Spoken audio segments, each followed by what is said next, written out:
It was 9 o'clock count. I went to my single man room for count, and I laid down on my bunk. It was cold, I remember, and I pulled the cover up over my head. I could see the hallway light coming through my square glass window in my steel door. And so I pulled the covers over my head, and I could still see the light coming through the pores. And then all of a sudden, blackness. Complete, utter blackness. And all in a fraction of a second, I thought, was there an eclipse, a power outage? I mean, all in a second. Now, I was laying on my side, my left side, facing a wall. And so my cell, the room would have been behind me. And instantly, I'm laying the same way. And I put my hand in front of my face. I can see nothing. I'm wiping my eye. I can't see nothing. It's so black. It's so black. And not only that, but I had no blanket no more. And even though I was laying the same way up on my elbow, I sat up on one elbow, I was still laying the same way as I was in my prison cell. And just in a second, now I'm all of a sudden in this outer blackness, and there's and the blackness was so thick. I mean, it was so thick. Realization hit me. I don't know how, but I all of a sudden knew, oh my gosh, I'm in hell. This is hell. I start freaking out. I go to turn to where my window would have been and look from the light from the back 40 coming in. And as I go to turn like this, still laying down on my side, there's a wall right behind me. I'm on a cold stone floor. I was brought up in a church, and my picture of hell was always fire and everything, but I was on a cold stone floor in a tiny little cell on the floor, and I started freaking out. Now, I don't know if I was using my mouth or my mind, but I could hear my own voice saying, Lord, I'm a Christian. Lord, there's got to be some kind of mistake. I'm in hell. And as soon as I started freaking out like that, right above me, as I'm laying on my side, up on one elbow, right above me, I would say 8 to 9, maybe 10 feet tall, I seen 4 eyeballs, boom, open up. And one of them was like 6 inches shorter than the other one. And them eyes, I kid you not, were this big. And they were yellow, orange, and they had like, and it's like they were uranium or something. They looked almost like they went around the side. They looked like a giant, crazy reptile creature, even though all I could see was their eyes. The eyes did not light up anything in the cell. It didn't light up their facial features, nothing. Just their eyeballs opened up, and I knew that they just were like, I woke them up, because I'm laying on the floor going, Lord, I'm a Christian. What? Jesus, I'm screaming, and these eyes open up in the blackness, and they're looking down about 4 foot off the ground. And I remember looking up at their eyes, and their eyes were like digital, like focusing in. And they kept going lower and lower and lower. I realized if I was to reach my hand out, I could grab their ankle or their toe. They're standing in this cell, these giant, whatever they were, demon, whatever they were. All I could see is their eyes. And I put my other hand, I'm leaning up on one elbow, and I put this hand in my mouth because my teeth are literally rattling. I'm so scared. And these eyes keep going lower and lower and lower, and they're focusing in on me. If he would have just put his foot out, he would have kicked me, whatever they were. Next thing you know, something grabs me from behind. I feel it wrap right around me, like, and lifts me straight up. And I'm flying backwards through the air. Another thing, it was like a vacuum. When I was in there, there was zero sound of the atmosphere, nothing. It was like a vacuum, silent. Them creatures never made even uttered a sound. Nothing. All I could hear was my own voice screaming in my head, or with my mouth. I don't know. I couldn't see nothing. Blackness. The only thing to this point I've seen is eyeballs, but yet I knew I was in a tiny little cell with them, and they didn't even have enough room to lay down. They were standing in this cell. Something grabs me right up, and we go right through the ceiling or roof, whatever.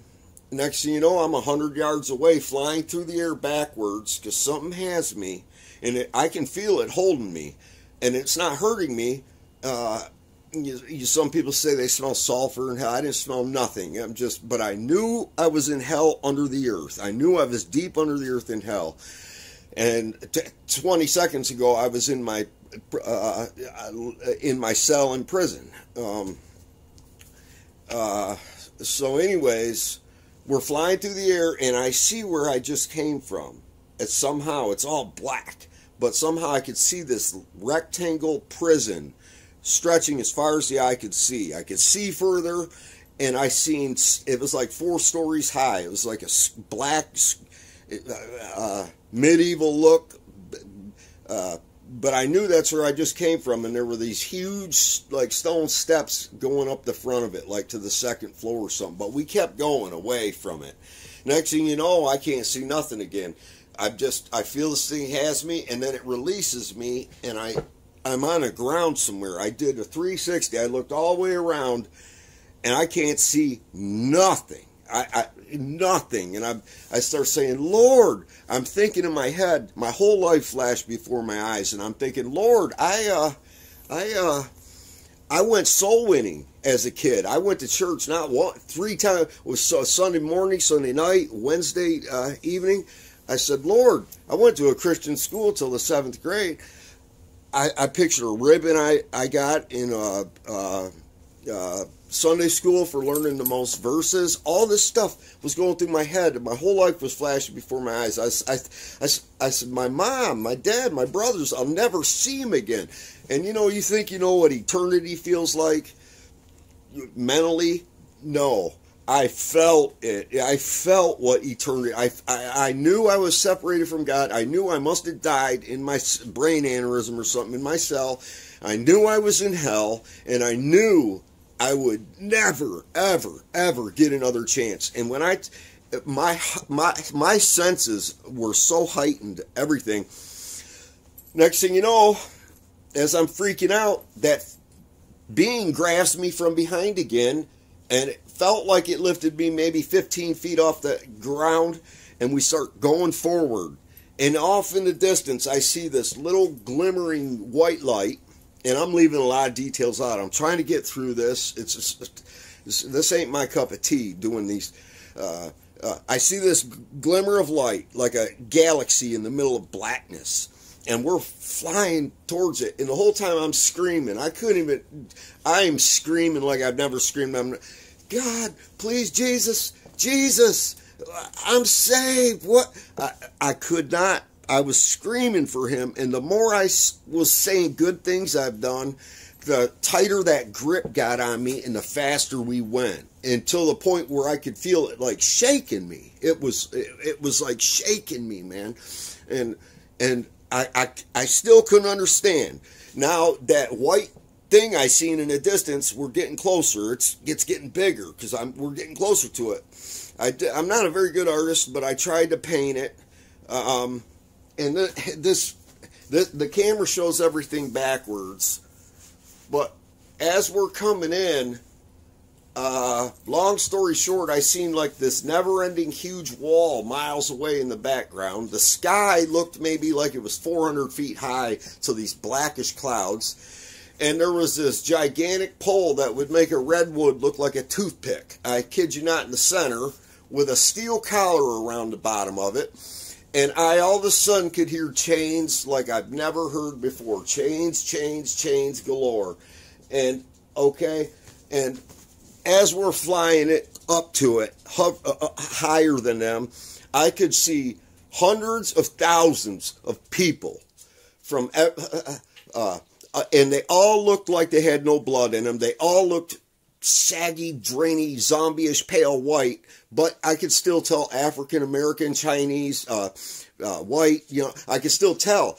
And as we're coming closer to them, I cannot tell you the sound they were making. It was like they were trying to scream with their tongues cut out or something. It's like, you know, and you just, yeah. It was so terrifying. I was screaming, Jesus! And now we're coming down lower to the outer edge of these people, and I see now about 10 feet away, there's a white guy and an Indian guy, and it's like an invisible hand or a force just parted them, and they and I seen they had everybody was chained together to this huge pole about a mile to the center, and they were all shuffling counterclockwise going around, and I could hear the grind of just hundreds of thousands of people all chained, and they were all screaming and mumbling and moaning. I was the only one screaming for Jesus. They had no hope. They were just, and something parted the outer, a white guy, a little taller than me, and an Indian that looked like, not in nowadays Indian, he looked like maybe 500 years ago or something. Parted them. They were so tight like sardines. Even though they were all naked, you couldn't see private parts or nothing. All their skin was ashen whitish. And I seen little kids, old people, everybody. I seen it all, and they were all walking the same direction in a circle. And something parted these two guys, and they went, and I knew, and this force had me. It was slowly putting me into that place to be chained with them.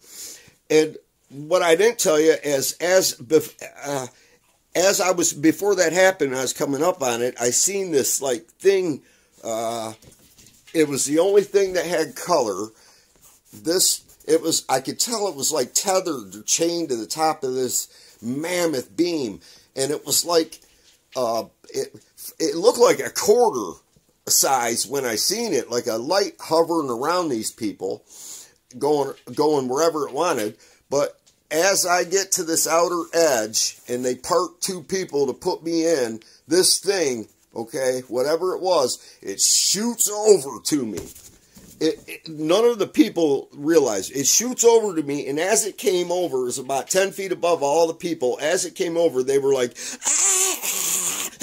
just going mad, terrified of it. And it stopped right above, 10 feet up, 10 feet from me. It was tethered to this pole, and it just was, and it didn't have a face or nothing. It looked like spaghetti going all like this, and it looked kind of, the only thing it was like palish blue, and it was like billions of slithering snakes.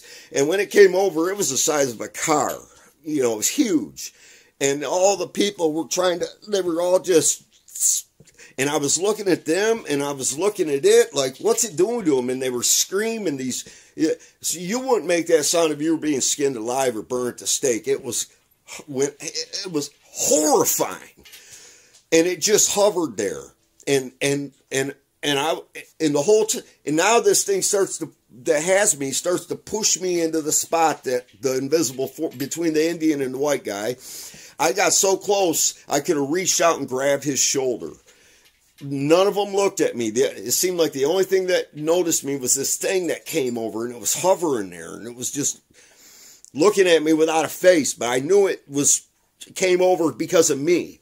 And this being that had me was slowly putting me in my place, and the literal chains were about to come up like snakes and just get me.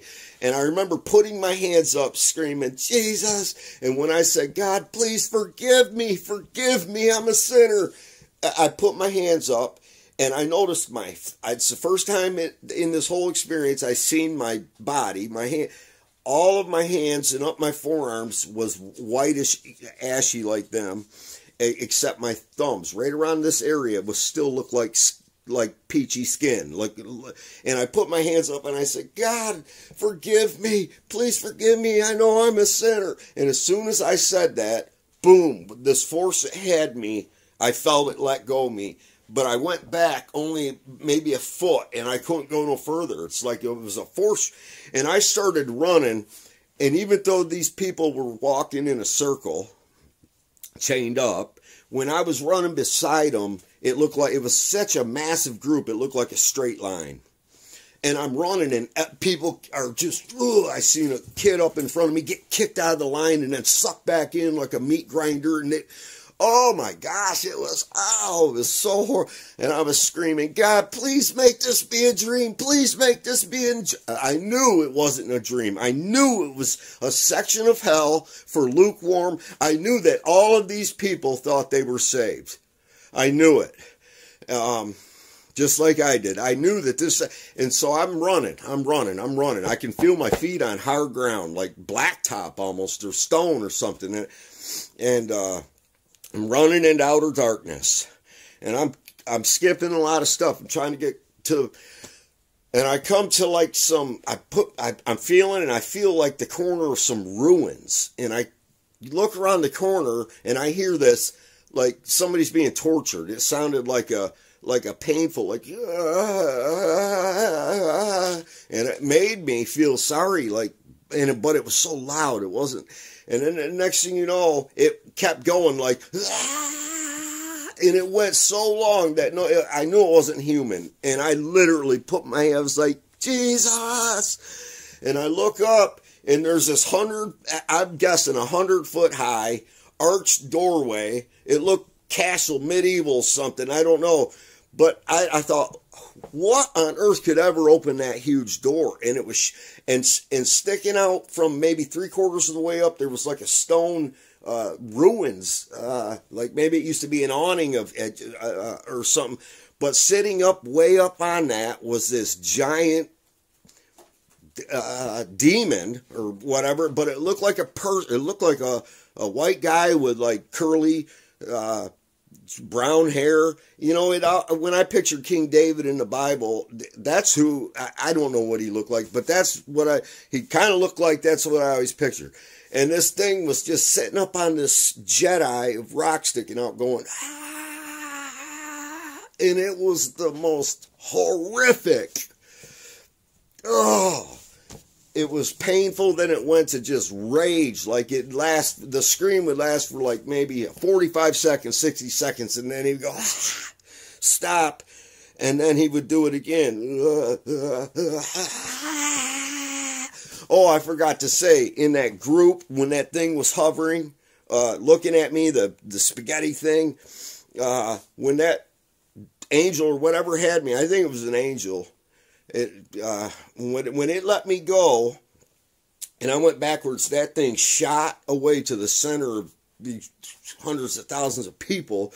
And I'll never forget, as it went across them people, the horrific, horrifying, painful screams these people were making. I can't even try to, I wouldn't even try to embarrass myself trying to act like horrifying.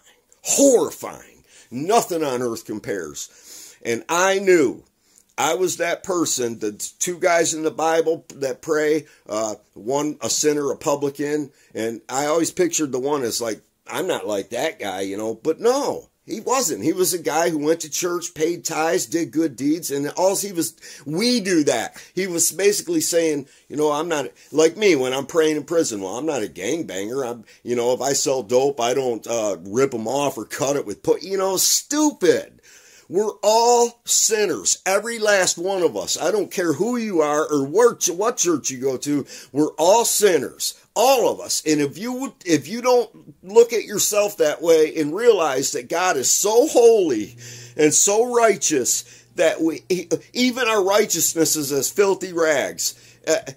If you think you're okay because you go to church and you're not a very bad person, think again. If you have to understand, you're a horrible person. You're a horrible person. We are horrible people. Okay? We're all horrible. And we all have to kneel before God and give Him our lives. Die to our flesh daily. That's what being saved is. Christ died for our sins. It's not, don't take grace seriously. Man, I came back up. Something grabbed me again. I'm skipping all kinds of parts, but it lifted me up and it's so quick. And I thought, oh my gosh, because this thing that was this, And when we went up past that door and I looked down on that guy screaming, ah, and I know people say with these feather wings of angels, it wasn't like that. It was like giant skin wings, or black.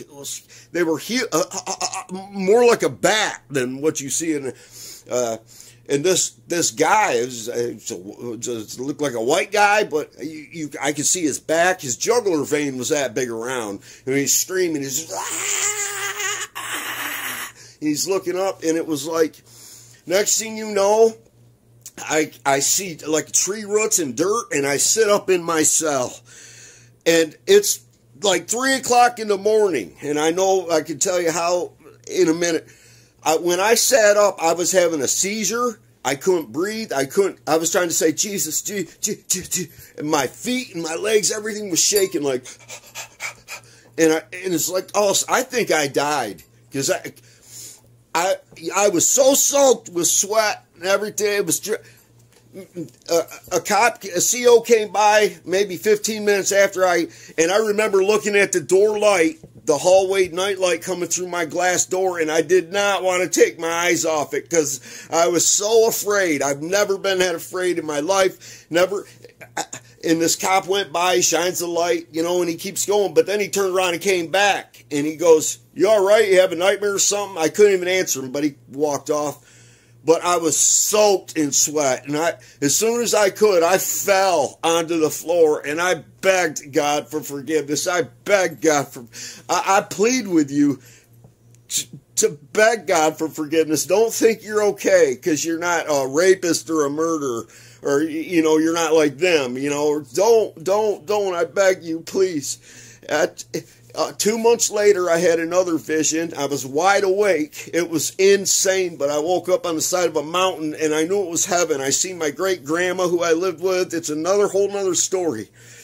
But, man, I tell you what, man, turn to God. Nothing here is worth it. Nothing here is worth it. Hell, it was so real, and I knew that every one of them people thought that they weren't bad people. They thought they were okay. They thought they were okay. I urge you, I beg you, seek God while he can still be found, because it just breaks my heart that so many people are going there that they don't know it. God bless you.